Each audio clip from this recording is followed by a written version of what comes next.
Today's episode of the StallSide podcast was brought to you by Rood and Riddle Veterinary Pharmacy. Bart, how you doing? I'm good, Peter. How are you today? Great, thanks. Very interesting guest on the show today. Somebody we've been trying to get on for a little bit, and I'm very excited to have Sandy Hatfield, the Stallion Manager from Three Chimneys Farm, on with us today. Somebody whose reputation and her aura, as soon as you walk in the room with her, demands respect. And she is legendary in the area with the job that she does with the stallions. Absolutely.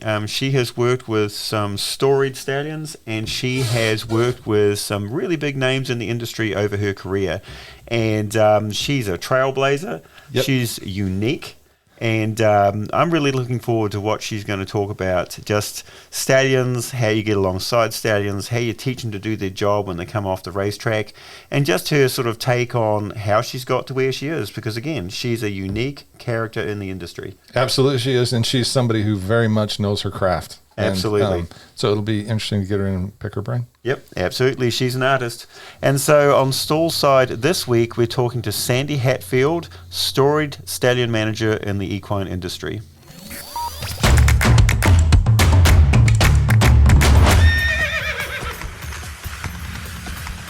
Sandy Hatfield, welcome to StallSide. Thank you. I'm glad to be here. Yeah, thanks for coming on with us, taking time today before the breeding season gets rolling. It's good to have you. Thank you. Thank you. Yeah. So, Sandy, tell us a bit about yourself.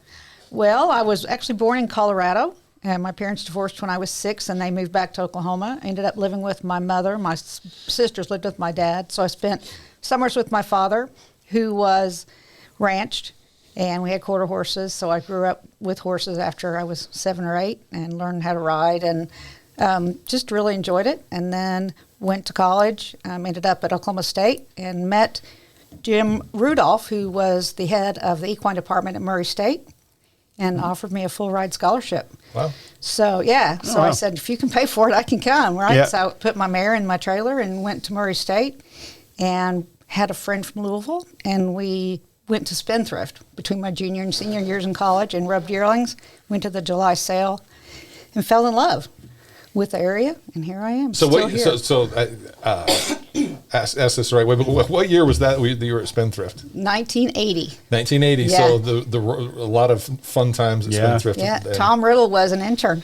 Yeah, that summer. So I have lots of stories. Yeah, we've heard those stories. And as far as Lexington politics and, in the horse industry, there were a lot of people that came through Spendthrift. A lot of really good people that are still here. Yeah. Yep. A lot of great horsemen at that time. Yeah, that name comes up again and again on podcasts as people that just went through Spendthrift. It was sort of like university for horses in Lexington, right? It absolutely was. I learned about how to groom a horse, how to clean a straw stall. I'd never cleaned a straw stall before, and those people that worked in the yearling barns taught me so much. And of course, John Williams was there, Sam Ballinger was there, Aveen and Podrick Campion were there. Hooper Roth. I mean, just a number of Don Snellings. Yeah, storied names. Yeah, indeed. So you came all the way from Colorado to Lexington via Murray State. So you went out to Spendthrift, you got a feel for thoroughbreds. What got you turned on to stallions? Because you've had a storied career. So tell me about your pathway to becoming a stallion handler. And was your education, your training in school, was it related to stallions? No. Of course, I wanted to be a veterinarian, right? And biochem and I didn't get along very well, so I ended up just getting a degree in agriculture with a specialization in equine science. You made the right choice. Yeah. And so I ended up wanting to be a yearling manager and just worked with yearlings. Always loved the colts. Worked at Crescent Farm for Hooper Roth, and I did the layup barns and the quarantine barns. And we had some stallions that came through there, and I took care of them. And then one day he said, "You want to help in the shed?" And I did for a little while. Moved on and just got the opportunity when I was at Northridge to go to the stallion barn, work in the breeding shed, and then moved over there and rubbed stallions and just loved it. I mean, to me, they're like guys. Guys are black and white, and stallions are pretty black and white. Girls are kind of shades of gray, and so are fillies. And I get along a lot better with colts and guys than I do fillies and women. So is that true? You know more what to expect with the stallions than you would with the say, a mare? I think so too. And what I love about it is that you get to be with them years and years, and you get to know them individually, their likes and dislikes, where they love to be scratched and where they don't. But I love knowing them. I mean, now I've been with Sky Mesa is 24 this year, and I've been with him since he was 3. Wow. Yeah, that's a really good point, actually, because you don't think about that, but that relationship with the horse is much, much longer. Whereas, mares come and go. And some mares are resident on farms for a long time, but some get traded around. But the stallions, you're right, they tend to stay in one place, and so they get a group of people around them and get their people, and they stay with them. So that's a pretty interesting perspective, and it's probably not something a lot of people realise. Yeah, I mean, I loved the mares. I did brood mares at Calumet. And I love those, but you don't get to spend a lot of time with them, even when you're there with them every day. And yearlings, like you said, you take care of them and they're gone. Yeah. And sometimes they come back. I took care of Capote as a yearling, and then he was a stallion at Calumet, and then he was a stallion at Northridge. He followed you around. He did, yeah. He says, I don't want to be here if Sandy's not here. Yeah, so you've obviously got a wealth of experience with handling stallions, behavioural cues and that. Talk about the secret sauce of stallions, right? What is the Tao according to you? How do you get alongside these stallions, get their confidence, take them from maybe a racehorse into a breeding stallion? How do you actually change their career and just get in tune with their mindset? Well, I think any horse, you just have to spend some time with them and learn their likes and dislikes. Some stallions take to the breeding shed very quickly, and some don't. I mean, I've had stallions that it's taken me months to get them to ejaculate in the breeding shed, and some that, Gun Runner, it took me about 20 minutes. He was fast, and some are slow. Okay, rightio. Yeah. So, it's just teaching them the new thing. I mean, horses are so adaptable. I mean, really, they are. When you take a horse from one farm to another, or from breaking them to the racetrack, some are adaptable, more adaptable than others. But one thing about horses, they are adaptable. Yeah. So what do you see in a horse that makes it adaptable, or you meet this horse for the first time? Do you sort of know and have a feel for this horse to say, this horse is actually going to be shepherded through this process quite well?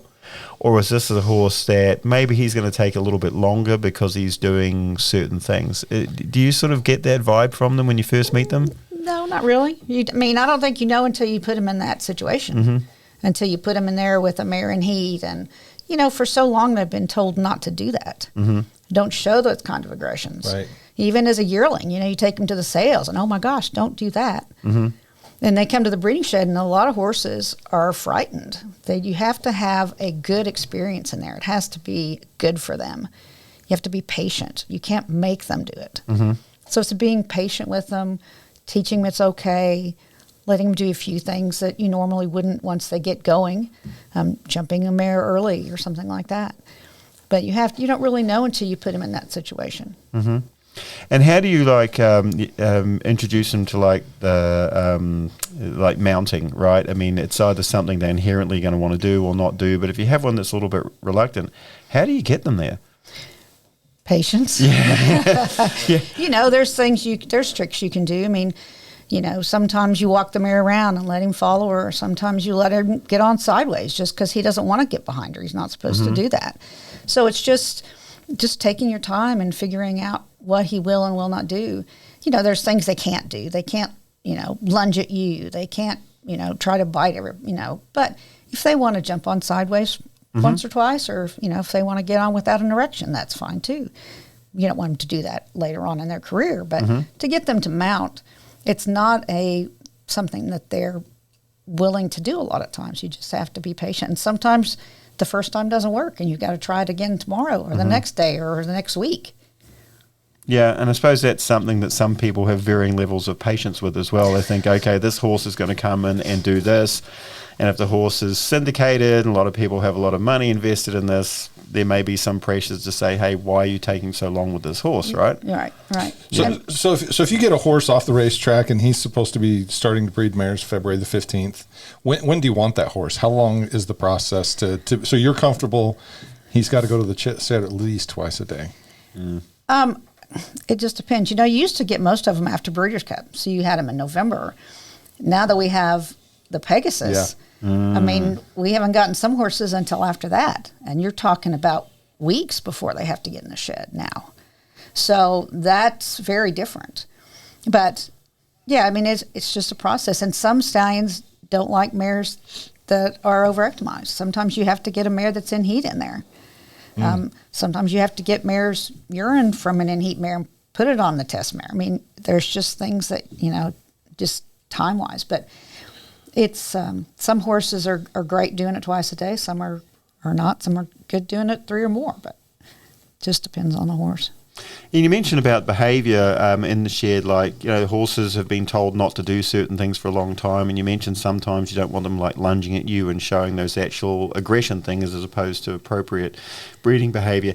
How do you train them out of those sort of confrontational behaviours that they may have developed with what's gone on before without actually creating an environment for them where the breeding shed is not a favourable place for them to show the other behaviour? So how do you get that balance? That seems like really difficult to do. And sometimes it is, depending on the horse. If you have a real aggressive horse, you may have to. And sometimes you give him his head more, give him more shank, where he's up towards a mare and you're out of his sight. Not out of his sight, but at least out of his reach. So he can focus on her and not on you. Because that's what we want him to do, is focus on her and not on us. So sometimes it takes a little longer, and just depends on the horse. Sometimes you change handlers. Sometimes a horse acts different with a different handler. Somebody who has a softer hand or may need a hard, a more difficult hand. So it's all just about the individual horse, and that's the part I like. It's all a puzzle. It's all a puzzle to me, and I think that's very interesting. And that's the thing one of the things that surprised me the most probably was because there's some stallions in Lexington that are legendary for how hard they were to deal with, and you think about these breeding stallions and how difficult they can be. But I remember the first time I went into a breeding shed, into the shed, but into a stallion barn, and the horse was standing in the middle of the shed, shank dropped, and they were bathing him. One guy all by himself, and it was just there was a real relationship and a bond and trust, and I would say that's more the norm than the real aggressive stallion. But how do you where do they pick up those behaviors? Is that after they start breeding, or is that something that's innate to them early on? That's a good question. I think it just depends on the horse. Some of them will let you do that. I mean, I'm always of the opinion that you should have somebody holding the horse, and you should bathe the horse, because you just never know what's going to happen. But I know that when I first went to Three Chimneys, the guys held the shank and bathed their own horses. And the horses were used to that. I changed that, but and I think those horses know one person too, and they get to know them. Now we do switch people around in the breeding shed and let everybody handle the horse. Try to let everybody handle the horse in the shed, or go and get them and bring them up, because you don't want somebody to be sick and then you can't catch that horse, which has certainly happened when I first started at Three Chimneys. That's something good to think about. Yeah, that is a good point. And it surprised me, to sort of Bart's point, some of these stallions are so well mannered. Yeah. They're some of the most trusted horses. And you're right, you never 100% trust them, but I mean, you have a lot of confidence. The horse is just there. You're doing what you're doing. The horse is tied up to the wall. And you're sort of thinking, here we have this big, powerful, aggressive stallion that is actually standing perfectly still and could be someone's 4-H horse, right? Because they're so well mannered. And, I'm called out to a position where I have to look at the horse and examine the horse and, touch the horse in some places that, he may object to. And the horse is standing as perfect statue, has his person in front, has confidence in that person, the person has confidence in that horse. And it just de-escalates the situation. Like, you walk into this, says, oh man, there's this big horse, and all of a sudden, the horse is just cool. It's the handling's so different. You'll have somebody handling a horse and the horse is being bad, and another person can take that horse and the horse drops his head. It's something that radiates with people out of, and the horses understand that. But we used to do a big open house for Derby, and we bring the horses out and stand them in the middle, and somebody asked me, do you tranquilize those horses? Why are they standing so still? But they do it all the time. They're used to people being there. It's different if you'd walked them in the breeding shed now. They wouldn't stand quite so still. But they're used to that. But it's amazing how well-mannered they are if you go and you look at them, and they just do. They just stand there and take their little positions. And we did for our advertising, we did a 360 video of them. and they had to stand still for that whole time. That guy went around there with a camera, and some of them did it the first time. I mean, it was amazing, just because they're so used to it. Yeah. And that gets back to about what you're talking about, behaviour being appropriate in certain environments, not others. I mean, these horses says, okay, people here, I stand and I'm pretty. I go to the breeding shed, I'm all business. Right. And they'll just learn that. And you just think, okay, so obviously this horse has quite a good concept of what his job is. Yeah. And I think, too, that so much of it develops in a horse. How they're handled as yearlings when they go to the sale, how they're prepped, how they're treated at the racetrack. I mean, you go to the racetrack and a lot of trainers have their horses tied up for a long time, and they're used to that.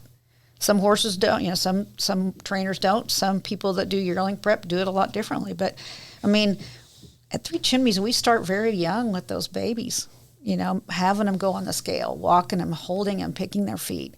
The yearlings are you know, would do a lot of natural horsemanship that may not be a good word for a lot of people, but those are things my dad did. My dad taught me all those things because that's the way he knew how to do it. yeah. So, And that's a lot. I mean, some of my horse handling stuff I actually learned from a sheep and beef farmer in New Zealand. I went out there because his horse was lame, and he taught me. And this was the guy that, you know, that was his horse. He, you know, he rode around the farm, did it, stuff on it, but just like the basic horsemanship and, you know, how you are best to restrain this horse without escalating to the point where it becomes a fight. So you get your job done, but the horse doesn't feel threatened by it, and that was learned on a sheep and beef farm. Right? It wasn't learned on a horse farm. It was learned on a sheep and beef farm because the relationship was a little bit different, a little bit lower key. right. So if you could talk to somebody that has one of these foals or one of these weanlings and yearlings, what are the things that you can see can be negative in that horse's background that makes your job more difficult? And how would you tell them to approach this horse to sort of say, hey, you're going to provide us with a really good candidate to go into the breeding shed if you do these things or instill these behaviours and trust in the horse? What would you say? I think starting out, just like we said, starting out young, showing them everything, letting them get their confidence. You instilling the confidence, like Dr. Barber was talking about. The horse has confidence in you and in people. They're not scared of people, you know. And when you're with a yearling, you know, it's just letting him understand that he needs to be confident. And it's hard when your horse doesn't have confidence. That's really hard. So to instill confidence in him by you being confident is pretty amazing. Do you see a difference in horses that may have grown up with a lot of horses as opposed to some that have been maybe from smaller farms? Because, you know, I mean, they're a herd animal, right? And they're more socialised, I suppose, if they're in a big group. Knowing the background of some of these horses you've dealt with, do you see a difference when they get to the breeding shed? I don't know if I do. I do think that it's good for horses to be around other horses. I think it's hard on a horse if they grow up alone or only with one other horse. I think they learn that there is a pecking order, and whoever's in charge, and that's what you have to teach your horse to at the beginning, is that you're in charge. You're not oppressive, but they do what you ask. That's important, I think. But I do think it's important to horses to be around other horses. And I think sometimes when people have horses by themselves as pets, they learn bad habits. They learn it's okay to chew on your shirt, or they learn it's okay to, you know, to rub on you, or it's like having a big dog. It's okay to let him jump on you. Well, not if you're a 95-year-old woman, you shouldn't be jumping on you. So I think you have to teach a horse to respect you. Yeah, and I think that's a lot where the socialization comes in, because we see that in young foals that are hospitalized for a long time. It's not that they're spoiled or anything. Yeah. They just lose the healthy respect of people, and so that does go away. So one of the coolest things about going to the breeding sheds is the teasers. And there's some really neat teasers in different breeding sheds that I've seen. And they can be of real value. Why don't you address that, how important that is for a breeding shed on a thoroughbred stallion farm? Well, I think whether it's the stallion barn or the mare barn, I mean, those guys have the hardest, toughest jobs, and they're worth their weight in gold. Those horses at the breeding shed, the teasers that have to come in and jump those mares, you know, and a lot of times they think the only time they're going to go in there is, you know, my gosh, that mare's going to try to kick me. But, you know, you have to have a horse that's aggressive enough to come to the window and tease those mares that aren't always happy, and aggressive enough to go in and jump those mares that aren't always happy, but not so aggressive that they scare the mare or that you can't handle them. So they are worth their weight in gold. And to find a good breeding shed teaser is very hard. The teaser was there when I started at Three Chimneys, was actually a 2-year-old, and we got him, and he's still there, and he's helping do the mares now. So he'll live out the rest of his life, even though when he doesn't want to tease anymore. But those horses are amazing. And all kinds of horses, you know, from paints to Arabians to, we've had some thoroughbred teasers. Yeah. Yeah, you know, it's interesting. One of the best teasers I saw on a mare farm, and he wasn't great at jumping, but it was a little mini. And the mares would show to him, and they loved him, and they weren't intimidated by him. But he was great for being able to tell where a mare was at in her cycle. So the other thing that's interesting is the different exercise regimes that are employed on stallion farms. Why don't you talk about the Three Chimneys program and your philosophy on exercise for the stallions? When I first came to Three Chimneys, we did ride the stallions, a lot of them, some we couldn't, Dynaformer we didn't because of his attitude, some horses because of injury we couldn't. But we rode a lot of horses, and I think that that's great for their minds. Mm-hmm. You're not only them on their ground handling them, but you're on their back, again, telling them and the horses love that. I mean, they love to be ridden, most of them. And we had a big open space. We had a 1/4-mile track that we could take them on, but we also had some open grassland that we could take on and ride them. We don't do that anymore, so we do put some of them on the walker. And I think just keeping them fit and thinking about it helps them when they have to work. It may not be hard that 2 or 3 minutes. Hopefully that's all they're in the breeding shed. But the rest of the time, you know, they're outside. They may run the fence. They may do a lot of things, and I think they need to be fit. I think there's a lot of heavy stallions that have a hard time with their back or their hind legs. Mm-hmm. So I think it's real important to have your stallions fit. Yeah, so not just for their minds, but for their bodies as well. As well, yeah. Yes. And let's face it, that's what they used to do, right? I mean, these stallions used to actually run on the track, and that's how they got the opportunity to be a breeding stallion. So that's just taken them back to something that they're familiar with, and they said you can't put too big a value on the fitness, right? Right. But it just gets their mind into probably the job that they used to do and gets them sort of thinking about the hierarchy and the people involved, and this is my place. Yeah, I think it's important. And I know it's hard for a lot of farms to do, especially ride the horses. But, you know, most everybody now has a walker. Mm-hmm. And we put one up a number of years ago, and it's been a big help for us. And the kind we have has all the mechanics in the ceiling, so we can use the inside of it to, if you have a horse coming off the racetrack, you can turn him out in there for a little while before you can turn him out in the pen, or, you know, whatever you need. But that's also been a good help for us. Okay, so looking forward to the future, right? The industry has changed a lot in the time that you've been there. I mean, stallion numbers have changed. The value of the individual stallion has changed, and, you know, there's reasons for that, financial and otherwise. Where do you see things going as far as the industry with relation to stallions? I mean, are they going to just get to be worth more? Are they going to top out? Are book sizes going to change? How's this going to go? Your opinion? I think it's like most financial things. You have curves, and sometimes they're high and sometimes you're low. Hopefully, you know, the high part doesn't get too high, because then the mare people can't afford to breed to the stallions.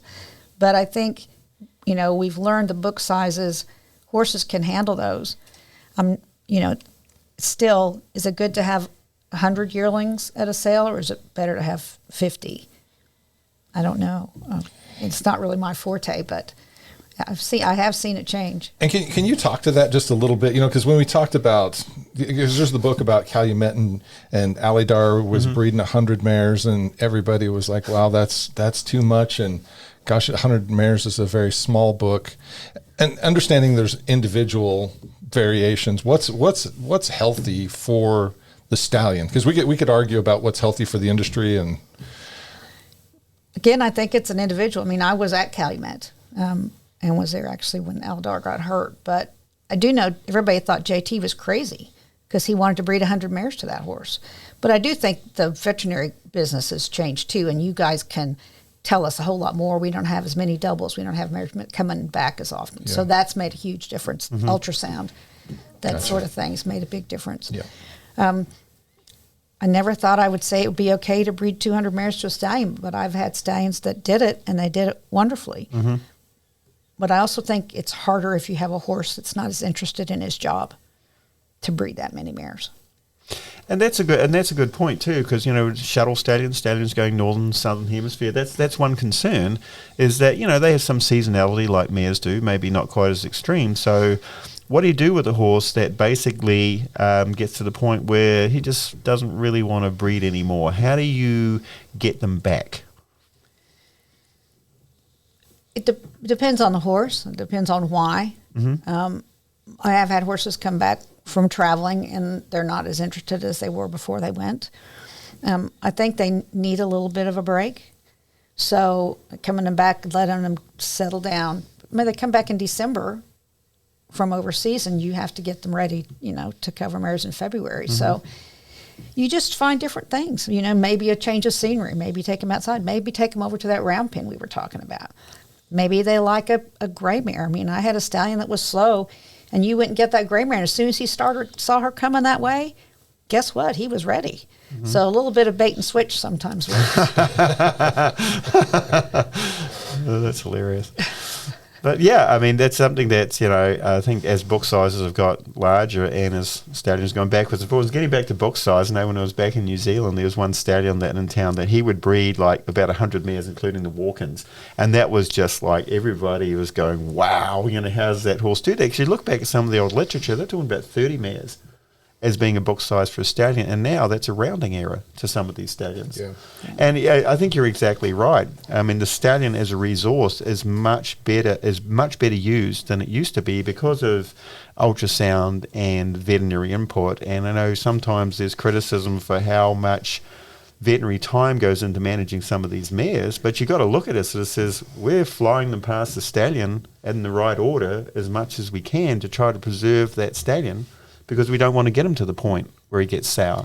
And I think, too, sometimes when a stallion has a big book, it's hard to get those mares in exactly when you want to because he's got so many mares. Mm-hmm. Yeah. So having a vet that really pays attention and knows when you might not be able to get in and can manipulate that mare, that makes a big difference, too. Yeah. Well, that's a problem. Yeah, no, and that's a big part of it, all of us working together, right? So if we're communicating and we're open about what we've got, that is so helpful. I've had people call that say, is so-and-so, is fertility better in the morning, in the afternoon, in the evening? And, so, they want to get the mare at the right time. They want to get her as close as they can. And it's interesting, not so much now that we have bigger books, but those mares that came in the evening, their fertility was much better, but I think it's because they had to be there that day. Mm-hmm. People don't want to be the third or fourth cover in the day, but if you have to come that day, you'll take the fourth cover or the third cover. Right. Tomorrow's too late. Too late. Yep. So that's really interesting, too, that if you look back at those mares when we were just breeding 3 times a day, and those last mares had really good fertility. Well, you could say the biggest advance in stallion management has been mare management, right? It's a big part of it, for sure. Yeah. If you look at stallion fertility, I would say the one most important thing is mare management. Yeah. Because if those mares don't come at the right time, it doesn't matter if your stallion's fertile or not. Yeah. No, that's exactly right. So if you were going to talk to somebody at the start of their career, looking back over the storied career that you have had, what advice would you give them? Someone says, hey, Sandy, you've done some amazing things. You've met some great horses and rubbed shoulders with some real personalities in the industry. How do I get to be you? Well, you might not want to be, but I think I tell people that come to me in the beginning of their careers and they want to work with stallions, I say work with yearlings, mm-hmm. because that's going to help you the most learn to handle a tough colt or learn how to handle a horse. And I think the racetrack's a great place, mm-hmm. to see how to handle a horse that's on the top of his game. And then, the more that you can do, the more you can do. If you can do a lot of things, your marketability is great. So just because you don't think you want to work with mares, you should, because then you'll learn more about mares. And if you know more about mares, it makes you a better stallion manager. Mm-hmm. If you know more about the racetrack, it makes you a better stallion. I worked on the racetrack. I work for Carl Nasker, and it helps a lot. It does help. All that stuff. Yeah. Putting it together. And, That's a and really don't good be point. afraid. I mean, people think they're going to come in and be the stallion manager in 2 years, and it doesn't work that way. I rubbed horses, string of horses. I was the assistant. I was, I ran the breeding shed, and then I was the stallion manager. None of this happens overnight. So again, patience is a virtue. You have to be patient. But I think starting out with yearlings and giving yourself time to learn those skills, and then coming to the stallion barn. And you might not be able to handle the best stallion in the barn at the beginning or the most difficult stallion, but handle the horses that are nice and learn your craft. Learn everything you can in the breeding shed. Learn all those positions. I held tail for many years before I was able to jump a stallion or to enter a stallion. So I think you just have to be patient and learn everything you can. Great advice. That is basically for all walks of life and in every industry, including veterinary. Yeah. No. It's important to learn all those little things, and that was very well said. Yeah. Excellent.